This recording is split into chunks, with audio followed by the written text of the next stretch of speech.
And my mom used to do this chair dance for my sister and I. That sounds so horrible. Who are my parents?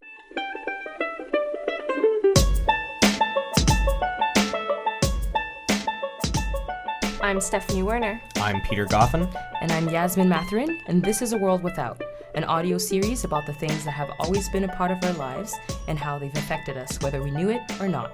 Today on our show... My name is Leah Lalich, and I've never lived in a world without boy bands. The boy band as we know it today hit the scene in the 1980s and early 90s when groups like New Kids on the Block, Boys II Men, Take That, and others sparked a fervor with their vocal harmonies and non-threatening sexuality. By the late 90s, the music industry was saturated with boy bands. The field was dominated by the likes of the Backstreet Boys, NSYNC, Hanson, but the Discmans of the world were also blaring with the sounds of Westlife, 98 Degrees, the Moffats, C-Note, Code Red, and others. With the likes of the Jonas Brothers and One Direction having continued the tradition well into the 2010s, there are a growing number of people who have never lived in a world without boy bands. Okay, so definitely the first concert I ever went to was O-Town, and I remember being so excited because my dad gave us these tickets, and now in that moment I thought it was so cool that my sister and I were going, and now that I think about it, we were probably, I must have been 8 or 9, and my sister would have been 10. My dad is, I don't know, middle-aged, and he's taking his, young daughters to this concert where they're talking about, I think their hit was Liquid Dreams, no? And I wish that I knew the lyrics off by heart. I don't, but I remember them. I think there was something about taking a cold shower until you give me some or something. And I mean, I don't know. I was 8. I was playing with Barbies, and I thought that was cool. I don't know. I just think that was my first concert. And that band that sang the California song, but I don't remember their names. But I liked them too. Wave. It was Wave. Does anyone remember Wave? I'm going to California. No? Okay, well, they were cool too. They were there. Let's see. So that was my first concert experience, and I still remember it, and I had the CD, and I used to listen to it all the time. And then after that, I definitely liked the Backstreet Boys, and I remember they had a chair dance. I don't know. And my mom used to do this chair dance for my sister and I. That sounds so horrible. Who are my parents? But I remember boy bands being a part of my life, but I don't think it was everything to me.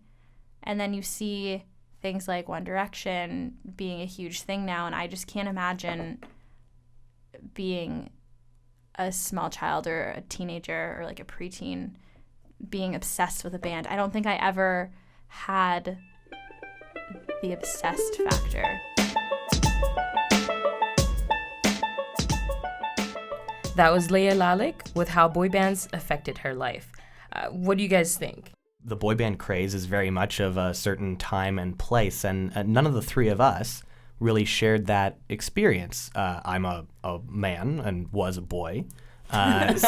Stephanie, you're not quite in the same age group as Leah, and Yaz, you were growing up in Haiti. Yeah, half Haiti, half Canada in different places, so there's the language barrier, and then I figured out, oh yeah, boy bands are a thing, and then so it's interesting. But there was that much of a reach that it was still all a part of our consciousness. Yeah, absolutely. Even though I was a little bit older than Leah at that time, I remember being in junior high and being actually really jazzed. I won a radio contest and got tickets for me and my friends to go see Before 4, which was a big deal in Canada, I guess, at the time. So definitely, even though I'm a little bit older, it was definitely on my radar.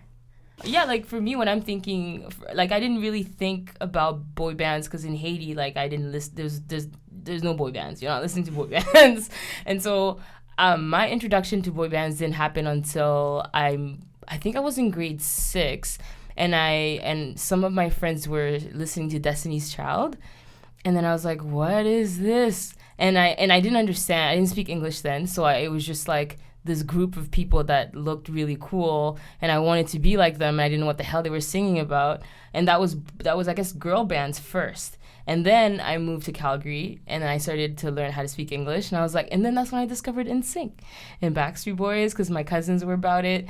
And And then I kind of fell into it too. I loved all of them.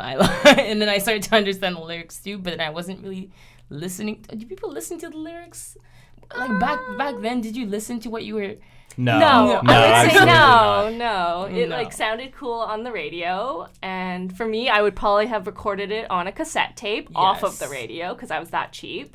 So no, I don't think I was listening to the lyrics at all, because definitely, like Leah was saying before, O-Town, very dirty. Even before 4, I think, is known for dirty lyrics, but like packaged in that little squeaky clean attitude that like Yeah. made it safe for parents. To be Yes. like, yeah, I could send my kid to a Before 4 concert. They're definitely, talking about going down on people. Interesting. Yeah. And I think the appeal too is that like they were cute, they looked cool, they had cool clothes, and you wanted to be cool like they were, and that was that, right? I mean, Yeah, that's what the absolutely. whole hype And not was to about. bring us down off the fun recollections of boy bands, but we all did, or everyone who was a fan was falling into exactly the same marketing trap that they were intended to fall into.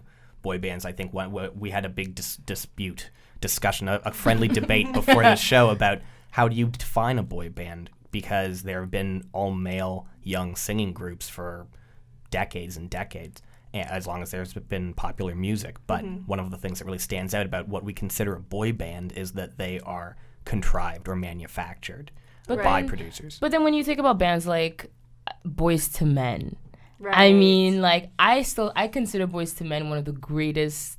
Is that a boy band, though? It's a man band. Is it? But then what makes the difference between a boy band and a man band then?